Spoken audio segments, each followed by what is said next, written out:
Kiai Hamid Pasuruan lahir pada tahun 1333 Hijriah, bertepatan dengan 1914 atau 1915 Masehi, di Lasem, Rembang, Jawa Tengah, tepatnya di Duku Sumur Kepel, Desa Sumber Girang, sebuah pedukuhan yang terletak di tengah kota Kecamatan Lasem. Begitu lahir, Kiai Hamid diberi nama Abdul Mukti. Itulah nama kecil beliau hingga remaja. Assalamualaikum warahmatullahi wabarakatuh. Ketemu lagi di channel saya, teman-teman. Kali ini saya ada di Kota Pasuruan. Ini di depan alun-alun sebelah barat. Nah, ini Masjid Agungnya. Nah, kali ini saya pengen ajak teman-teman untuk ziarah ke makam Mbah Yai Hamid Pasuruan ya.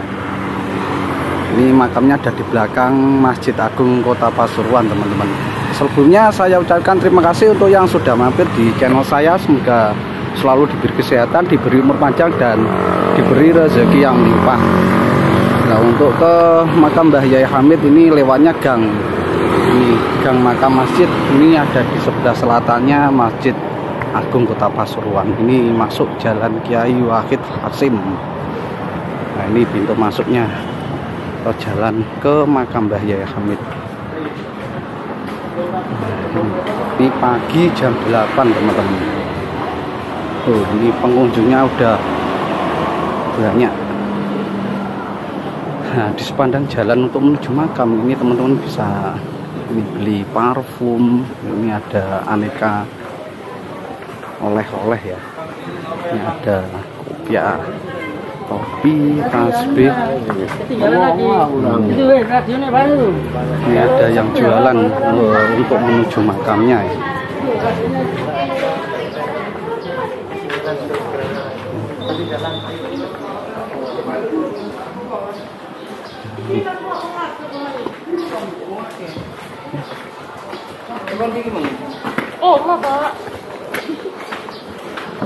Nah, ini jalan menuju makamnya. Ini masjidnya yang sebelah kanan, jadi makamnya ada di belakangnya pas. Ini ada yang jualan kurma dan kismis. Nah, ini untuk ke makamnya ke sini, teman-teman. Nah,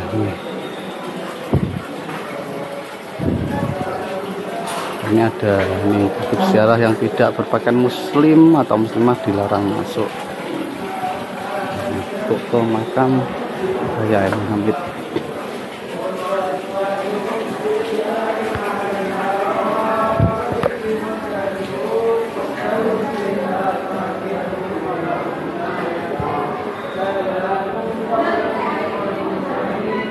Nah, di sini ada makam kemungkinan ini adalah makam keluarga Mbah Yai Hamid ya. Ini di sisi luar makamnya.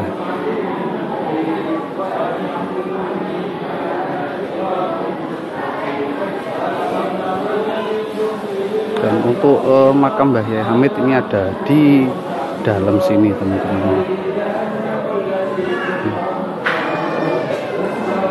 Ini makam Mbah Yai Hamid.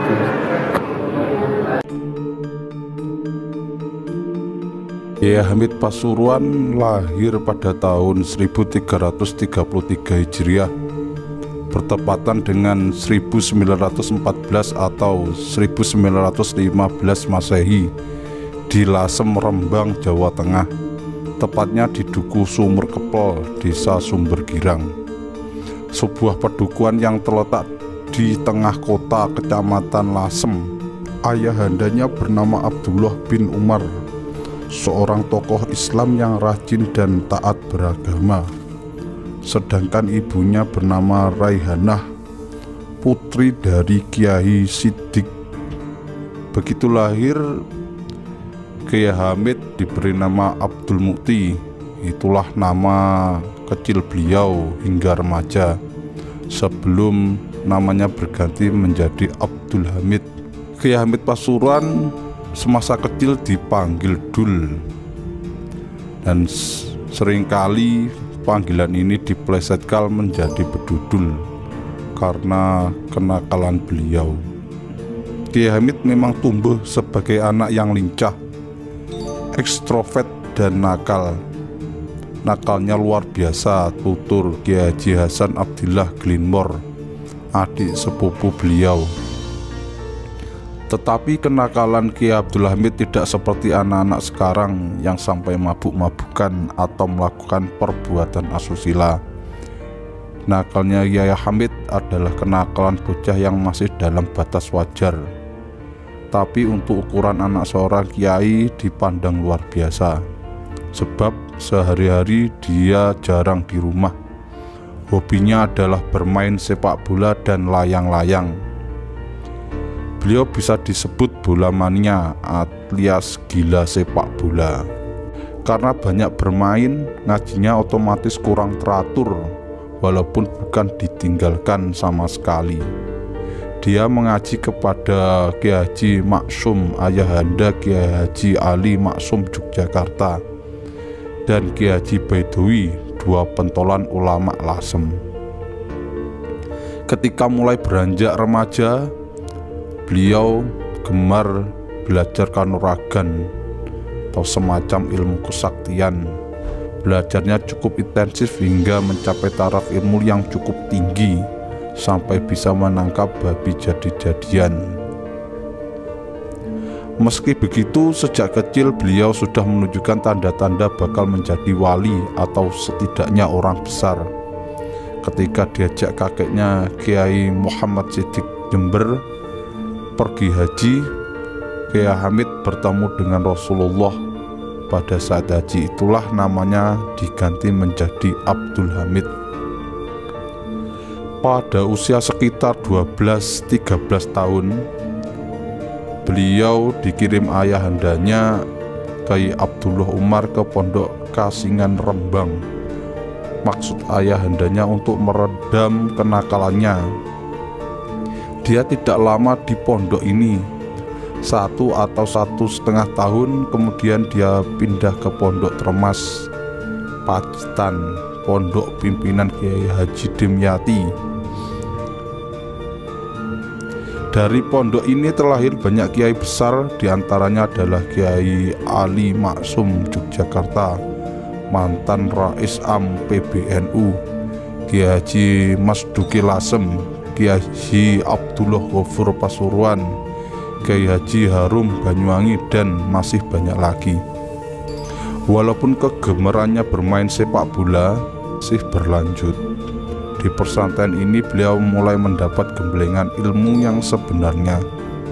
Uang kiriman orang tua yang hanya cukup untuk dipakai makan nasi tiwul tidak membuatnya patah arang.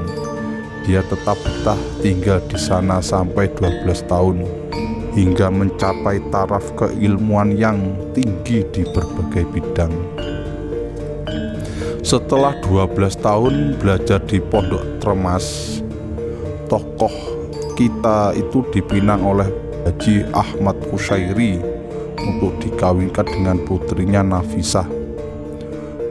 Konon Kiai Haji Ahmad pernah menerima pesan dari ayahandanya Kiai Haji Muhammad Siddiq supaya mengambil Kiai Hamid sebagai menantu, mengingat keistimewaan yang tampak pada pemuda tersebut.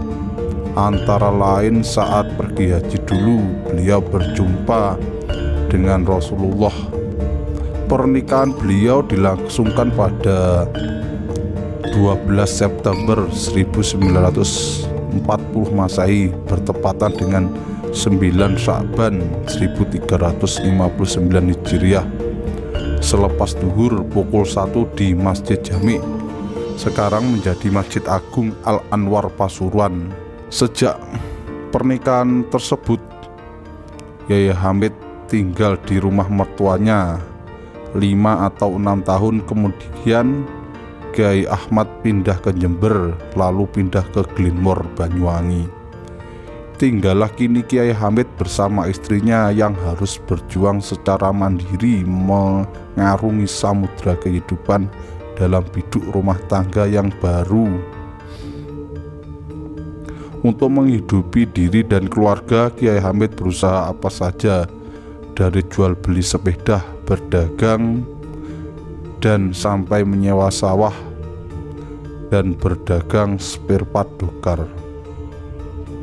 Hari-hari mereka adalah hari-hari penuh keprihatinan.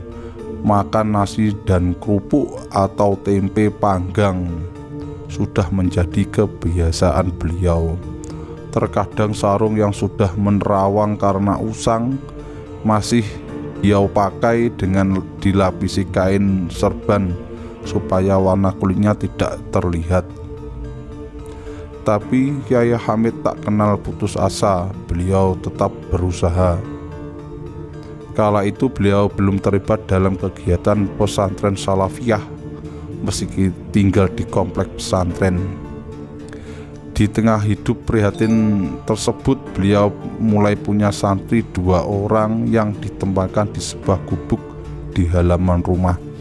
Beliau juga mulai menggelar pengajian di berbagai desa di Kabupaten Pasuruan, Rojoso, Ranggeh, dan lain-lain. Sekitar 1951 sepeninggal Kiai Abdullah Ibnu Yasin yang jadi nazir pengasuh pondok salafiyah, beliau dipercaya sebagai guru besar pondok. Sementara Kiai Haji Akib Yasin, adik Kiai Abdillah, menjadi nazir. Meski demikian, secara de facto beliau yang mengaku pondok itu. Secara de facto beliau yang memangku pondok itu, mengurusi segala tetek bengek sehari-hari. Kiai Hamid benar-benar berangkat dari titik nol dalam membina pondok. Sebab saat itu tidak ada santri, para santri sebelumnya tidak tahan dengan kedisiplinan yang diterapkan Kiai Abdullah. Walaupun tak ada promosi, satu demi satu santri mulai berdatangan. Prosesnya sungguh natural, tanpa rekayasa. Perkembangannya memang tidak bisa dibilang melesat cepat, tapi gerak itu pasti terus bergerak dan bergerak hingga kamar-kamar yang ada tidak mencukupi untuk para santri dan harus dibangun baru. Hingga jumlah santrinya mencapai ratusan orang, memenuhi ruang-ruang pondok yang lahannya tak bisa diperluas lagi karena terhimpit rumah-rumah penduduk. Hingga pada akhirnya terdorong oleh perkembangan zaman, fasilitas baru pun perlu disediakan, yaitu madrasah klasikal. Perkembangan fenomenal terjadi pada pribadi beliau. Dari semula hanya dipanggil haji, lalu beliau diakui sebagai kiai. Pengakuan masyarakat semakin membesar dan membesar. Tamunya semakin lama semakin banyak, terutama setelah wafatnya Habib Ja'far Asy-Syighaf, wali termuka Pasuruan waktu itu, yang jadi guru spiritual beliau. Sekitar 1954, sinarnya semakin membesar dan membesar. Kiai Hamid sendiri mulai diakui sebagai wali beberapa tahun kemudian, sekitar awal 1960-an. Pengakuan akan kewalian itu kian meluas dan meluas hingga akhirnya mencapai taraf muttafaqo alaih, disepakati semua orang, termasuk di kalangan mereka yang selama ini tak mudah mengakui kewalian seseorang.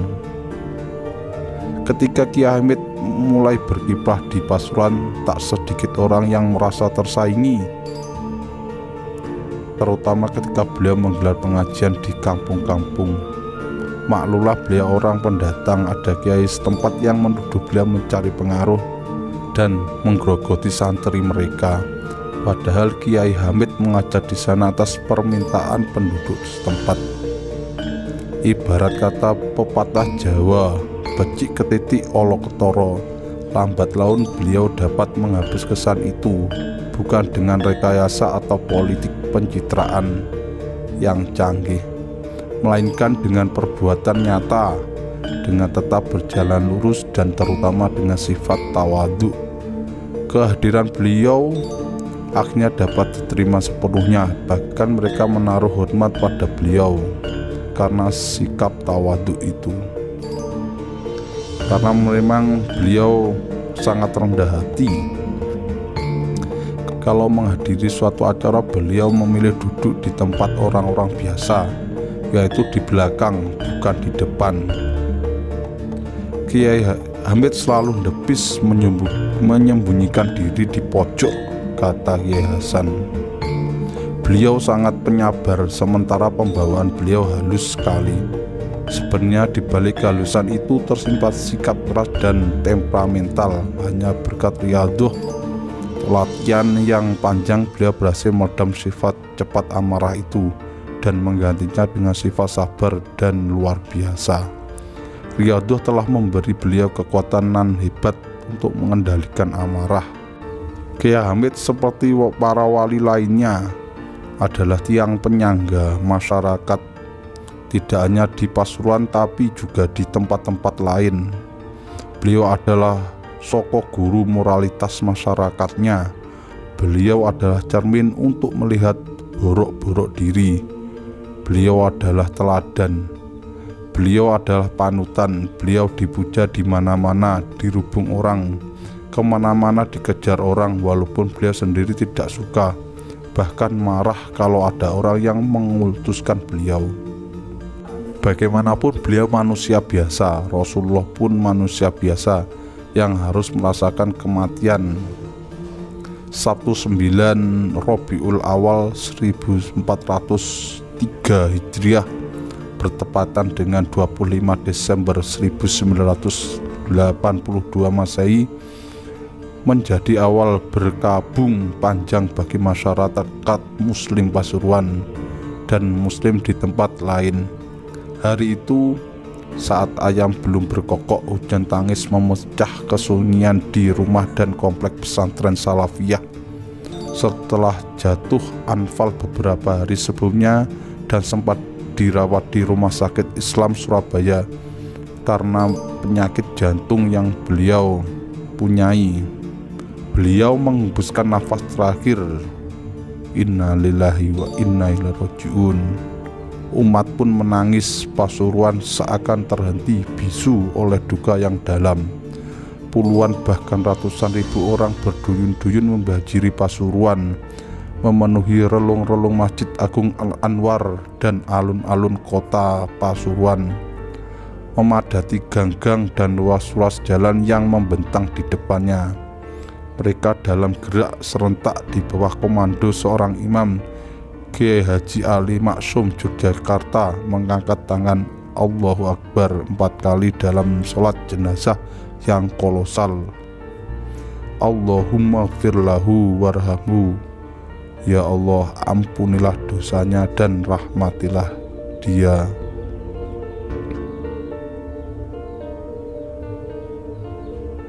Sekian video saya di makam Yahya Hamid atau ziarah di makam Yahya Hamid Pasuruan. Semoga bermanfaat. Untuk yang belum like dan subscribe, saya harap mungkin saya subscribe, karena like dan subscribe teman-teman untuk sangat bantu saya untuk membangun sebuah channel YouTube. Sekian, saya kira. Assalamualaikum warahmatullahi wabarakatuh.